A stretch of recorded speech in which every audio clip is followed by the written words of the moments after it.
দুধ পিঠা হচ্ছে শীতকালীন পিঠাগুলোর মধ্যে অন্যতম একটি পিঠা, যে পিঠা শীতের রাতে তৈরি করে দুধের মধ্যে ভিজিয়ে রাখা হয় এবং শীতের সকালে খেতে হয়, কারণ শীতের সকালে ঠান্ডা অবস্থায় খেতে এই পিঠা খুবই ভালো লাগে। আসসালামু আলাইকুম, আশা করি সবাই ভালো আছেন। আলহামদুলিল্লাহ আমি অনেক ভালো আছি। তো আজকে নতুন একটা ভিডিও চলে আসলাম। তো আজকে ভিডিও হচ্ছে কীভাবে দুধ পিঠা তৈরি করতে হয় সেটাই আপনাদেরকে দেখানোর চেষ্টা করবো। তো চলুন দেরি না করে ভিডিও শুরু করা যাক। প্রথমে আপনাকে চাউলের গুঁড়ো করতে হবে। তো চাউলটা প্রথমে আপনি ভিজিয়ে রাখবেন। কিছুক্ষণ ভিজিয়ে রাখার পরে আপনি ডেকির মাধ্যমে কিংবা মেশিনের মাধ্যমে গুঁড়ো করে নেবেন। গুঁড়ো করার পরে আপনাকে যে কাজটি করতে হবে সেটা হচ্ছে এরকম পাতলা করে পানি এবং লবণ দিয়ে এরকম করে ঘোলা নেবেন।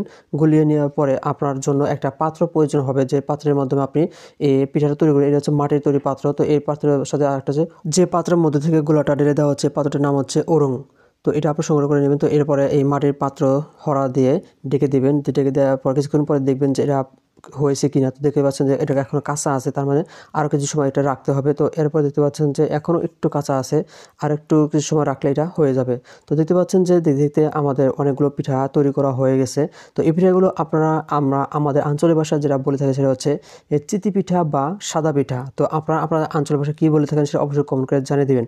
তো এই অবস্থায় এই পিঠাটা এইভাবে খাওয়া যায়। এটা আপনারা এমনি খেতে পারেন এবং তরকারি দিয়ে কিংবা গুড়ের সাথে মিশ্রণ করে খেতে পারেন। তো এরপর আপনার যে কাজটা প্রয়োজন হবে সেটা হচ্ছে আপনি যে পরিমাণ পিঠা তৈরি করেছেন সেই হিসাব করে আপনি দুধ কিনবেন। দুধ কিনে ভালো করে চিনি এবং অল্প পরিমাণ পানি দিয়ে এটা জাল করবেন। জাল দেওয়ার পরে একটু রেখে দেবেন। রেখে দেওয়ার পর পিঠাগুলো যখন ভাজা হয়ে যাবে তখন পিঠাগুলো দুধের মধ্যে ছেড়ে দিবেন। তো ঘণ্টাখানেক পরেও আপনি এই পিঠাগুলো খেতে পারবেন। তখন গরম গরম অবস্থায় খেতে যে এক স্বাদ। এবং এই পিঠাগুলো বেশিরভাগ হচ্ছে শীতের সকালে খেতে হয়, ঠান্ডা অবস্থায়। তো ঠান্ডা অবস্থায় খেলে এটার মজা হচ্ছে অন্যরকম। তো আপনারা কীভাবে খান সেটা অবশ্যই কমেন্ট করে জানিয়ে দেবেন।